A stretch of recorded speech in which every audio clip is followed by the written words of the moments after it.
চলে এসেছে, তাই এত তোড়জোড়। আলো, শান্তি আর ভক্তিতে ভরে উঠুক আমার সংসার। মায়ের আগমনীতে আমার সংসারের সুখ শান্তি ফিরে এসেছে। তো তোমাদেরকে আমি আগেই বলি, তো আমার ঘরে না খুব অশান্তি চলছিল। তো যেই মহালয়া পেরিয়েছে, মায়ের আগমন হয়েছে, সেদিন থেকে সংসারে অনেকটাই সুখ শান্তি ফিরে এসেছে। কেন বললাম, আমার হাজব্যান্ডের প্রত্যেকটা দিন ডিউটি করছিল। তো এই মহালয়ার পর থেকেই ডিউটিটা খানিক কমেছে। তো 2-4 দিন হলো এখনও ডিউটি করছে না। ভালো লাগছে যে টুকটাক ঘরের কাজগুলো আমি করাতে পারবো, যেমন নটকনি বাজার, তারপরে কিছু টুকটাক মেয়েকে স্কুলে দিয়ে আসা নিয়ে আসা, এগুলোই আমি করাচ্ছি এখন, জানো তো। তো মেয়েও একা একা স্কুলে যাচ্ছিলো, খুবই কষ্ট হচ্ছিলো শরীরে। তাই মায়ের আগমনীতে আমার সংসারে সুখ শান্তি ফিরে এসেছে। আলো, শান্তি আর ভক্তিতে ভরে উঠেছে আমার সংসার। তো hello everyone, good morning, welcome back to my channel. আমি সবিতা, প্রতিদিনের নেই আজকে আবার একটা নতুন ভিডিও নিয়ে চলে এসেছি। আশা রাখছি আজকের ভিডিওটা বেশ ভালো লাগবে। তো সকালে সমস্ত কাজকর্ম সেরে নিয়েছি, সেগুলো অফ ক্যামেরায় করেছি, সেগুলো শেয়ার করিনি। তো পুজো করে চান করে একবারে রান্নাঘরে চলে এসেছিলাম। তো মেয়ের জন্য ঝটপট করে একটু সুজির পোলাও বানিয়ে দিয়েছি, তারপর মেয়েকে আবার একটু রান্না করে দিয়েছিলাম। তো সেটাও খেয়ে দিয়ে স্কুলে গেল। তো তারপরে ওই যে টিফিনটা বানিয়েছিলাম, তো ওই টিফিনটা আমি একটু খেয়েছি। তো খাওয়া দাওয়া করে এখন আমার রান্নাবান্না সব কমপ্লিট হয়ে গেছে। তো এই যে আমার ঘরের যে টিভি, তারপরে শোকেস এগুলো রয়েছে, এগুলো কিন্তু পরিষ্কার করা হয়নি, জানো তো। 1 সপ্তাহ পর আমি পরিষ্কার করি। তো অনেক দিন হয়ে গেল, এতটাই কাজের চাপ ছিল, তারপরে শরীরটা একটু অসুস্থ ছিল, সেই জন্য আমি পারিনি করতে। তো আজকে ভাবলাম যে তাড়াতাড়ি রান্নাটা হয়ে গেছে, তাহলে আমি এখন এই সময় এই কাজগুলো করে নিই। তো ওই যে এখন ওই 11:30 মতো বেজেছে, আমার রান্না কিন্তু 11টার মধ্যে কমপ্লিট হয়ে গেছে। তো তারপরে আমি জামাটা চেঞ্জ করে আমার গোপাল সোনাদের দুপুরবেলায় সেবা দিয়েছিলাম। তো দেওয়ার পরে আমি তখন ভাবলাম যে এখন এই কাজটা করে নিই।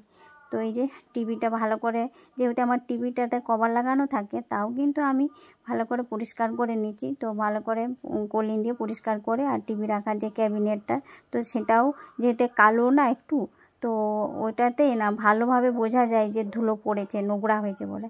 তো ওই জন্য ওটাকেও ভালো করে পরিষ্কার করে নিলাম। আর জানো তো, আমাদের গৃহিণীদের সংসারের কোন জিনিসটা, কখন কি কাজটা করব, আমাদের সময় আমাদের অনুযায়ী আমরা করে থাকি। তো এই যে এখন করব না, পরে করব, আমার যখন সময় হবে, সুবিধা হয়, আমি সেই সময় করি। আমি রান্নাবান্না সেরার পরে আমি এই কাজটা করি। তো টিভিটা মুছে নিয়ে নিয়েছি, তারপরে শোকেসটাও সুন্দর করে পরিষ্কার করে নিয়েছি। আর মেয়ের পড়ার রুমটা কিছুদিন আগে পরিষ্কার করে নিয়েছি। তো বই রাখার একটা, তারপরে ওর শোকেসটা ওই ঘরের, তো পড়ার রুমে যেগুলো ছিল সেগুলো কিন্তু পরিষ্কার করে নিয়েছি। তো এইখানে শোকেসের আয়নাটা এতদিন পরিষ্কার করিনি না, এতটাই মানে একটা সেই কেমন একটা স্পট পড়ে গেছে দাগের, কেমন একটা লাগছে, মানে ধোঁয়া টাইপের লাগছে, অস্পষ্ট, ভালো পরিষ্কার দেখাচ্ছিল না। তো ভালো করে কলিন দিয়ে পরিষ্কার করে তারপরে আমি আবার টিস্যু পেপার দিয়ে না, কাঁচটাকে পরিষ্কার করলে খুব সুন্দর কিন্তু পরিষ্কার হয়ে যায়। তো আমি টিস্যু পেপার দিয়ে পরিষ্কার করলাম। তো সব কিছু এখন পরিষ্কার করে নিয়েছি। আর এখন ওই যে জিনিসগুলো যেখানে ছিল সেইখানেই এখন জায়গা মতো সাজিয়ে নেব। তো যে সকল বন্ধুরা নতুন আজকে আমার পরিবারে আসো, তাদেরকে অনেক অনেক স্বাগত দেওয়ার, ভালোবাসা। স্কিপ করবে না, পুরো ভিডিওটাই দেখবে। ভিডিওটা দেখা মাত্র একটা লাইক দিয়ে দেখবে। ভিডিও যদি ভালো লাগে কোনো অংশ, তাহলে আমার পরিবারের নতুন বন্ধু হয়ে আমার পাশে থেকে যাবে। আর পুরানো বন্ধুদেরকে তো অসংখ্য ধন্যবাদ। যতই তোমাদেরকে আমি ধন্যবাদ জানাই, ততই মনে হচ্ছে যেন কম হয়ে যায়। তো যাই হোক, অসংখ্য ধন্যবাদ। তো ওইগুলো পরিষ্কার করে নিই। এখন আমি কি রান্না করেছি সেটা একবার দেখিয়ে নিচ্ছি একজন। তো এইদিকে দেখো, ডাল করেছি, মুগ ডাল আর সর্ষে পোস্ত দিয়ে, পাবদা মাছ করেছিলাম, আর আর পটল ভাজা আর কাঁকরোল ভাজা করেছিলাম, একটা 5 মিশালি সবজি। তো দুপুরে ওটা খাওয়া দাওয়া করে নিয়েছি। তো মেয়েকে তো সুজির পোলাও দিয়েছি, ও স্কুলে নিয়ে গেছিলো। তো এসে আমাকে বলছে, জানো মা, সবাই বলছে যে খুব সুন্দর আজকে টিফিনটা নিয়ে এসেছি, ও চাইছে। তা আমি বলি, আজকে খুব ভালো লেগেছিলো নাকি? হ্যাঁ, বলে ভালো লেগেছে। তো তারপরে এখন হাজব্যান্ড মেয়েকে এনে দিয়ে আবার চলে গেছে মাঠে, জানো তো, ফুটবল খেলাতে। তো তারপরে মেয়ে বললো যে মা, আজকে আমি ঝালমুড়ি খাবো। আমি বলি, ঝালমুড়ি খাবো? তাহলে তো আমি তোমার বাবাকে বলতে হয়। তো হাজব্যান্ডকে ফোন করলাম, বলছে আমি মাঠে নেমে গেছি, খেলাচ্ছি এখন, আমি এখন যেতে পারবো না। তো সেই 8টার পরে নিয়ে যাবো। আমি বলি 8টার সময় ওর এখনই ঝালমুড়ি খাওয়ার ইচ্ছে হচ্ছে, তো পরে নিয়ে আসে তখন ও কী করবে। তো তারপরে আমি বাড়িতে ছিল যেই সব উপকরণ সেগুলো দিয়ে ওকে একটু ঝালমুড়ির মতো বানিয়ে দিয়েছি। তো পেঁয়াজ, শসা কুচি, আদা কুচি, কাঁচা লঙ্কাটা দিইনি, ও যেহেতু ঝাল খাই না, ধনেপাতা কুচি সব কিছু নিয়েছি। তারপরে একটু মুড়ি দিয়েছি, তারপরে দিয়েছি ম্যাগি চাট মশলা, তারপরে একটু গোলমরিচ তার গুঁড়ো, তারপরে দিয়েছিলাম আমতেল, তারপরে চানাচুর, ঝুরি ভাজা সব কিছু মিশিয়ে এমন করে চাট করে দিয়েছে। ও তো বলে মা খুব সুন্দর হয়েছে দোকানের মতোই। তো অনেকটা মুড়ি মাখানো হয়ে গেছিলো, সেই জন্য আমিও একটুখানি খেয়ে নিলাম, কিন্তু খুব সুন্দর হয়েছে। ঘরেও মাঝে মাঝে যেরকম ঝালমুড়ি করে খাওয়া যায় বেশ ভালোই লাগে। তো খাওয়া দাওয়া করে নিয়েছি, আর এই যে এখন ম্যাম চলে এসেছে মেয়ের। তারপরে ওই যে জামা কাপড় কটা ছিল আমি সেগুলো এখন গুছিয়ে নিচ্ছি।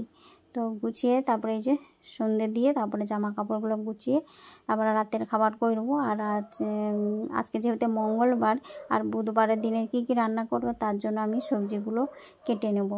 তো যেহেতু হাজব্যান্ড আছে বলে এখন আমি সবজিগুলো রাতে কেটে নিচ্ছি, আর না থাকলে তো আমরা সবজি কাটি না। আমি কেন বলতো মেয়ে তো খাই, একটা সবজি হলেই তো হয়ে যাবে খাওয়া, তো ওই জন্য কাটি না। যেদিন থাকে দেখছি যে এখন রয়েছে ডিউটি নেই, সেই জন্য আমি রাতের বেলায় সবজিগুলো কেটে নিই। তো সব কিছু জামা কাপড়গুলো গুছিয়ে নিই। তো এইভাবেই যেন মনে যখন আনন্দ থাকে না, তাহলে সংসারের সমস্ত কাজগুলো করে নিতে পারি, তাতে কিন্তু কষ্টও হয় না। তো এই জন্যেই বললাম মায়ের আগমনেতে আমার সংসারে আলো আর শান্তি ভরে উঠেছে। তো ভক্তি ভরে যদি মাকে ডাকা যায়, দেখবে মা সত্যি তোমার ডাকে সাড়া দেবে। তো মা তো বোঝে, মা তো জানে যে আমার ভক্তটা কেমন অবস্থায় আছে, কী পরিস্থিতিতে আছে। তো ভক্তি ভরে ডাকলেই নিশ্চয়ই সাড়া দেবে, কোনো না কোনো দিক থেকে তোমার উপকার করবে। তো তারপরে একটু এই যে গোপালদেরকে একটু পেয়ারা মাখা দিয়েছিলাম, সেটাই আমি খেয়ে নিলাম, মা মেয়ে দুজনেই। তারপরে এখন ম্যাম এসেছে, ম্যাম আজকে দেরি করেই আসলো, 7টার সময় এসেছে। তো ওই জন্য ম্যামের জন্য ম্যাম কী করেছে জানো, বোলপুরে গিয়েছিল সোনাঝুরি হাটে। তো ওই হাট করে এসে সোজা চলে এসে পড়াতে। তো ম্যামেরও একটু টায়ার্ড হয়ে গেছে, তো তার জন্য ভাবলাম যে সঙ্গে সঙ্গে একটুখানি চা করে দে, লাল চা হয়তো ভালো লাগবে খেতে। তো ওই যে ম্যামকে চা দিলাম লাল চা করে, আর আমি একটু চা নিয়ে এখন বসে গেছি। তো এই যে চাটা খেয়ে নিয়ে এবারে আমি সবজিগুলো কেটে নেব।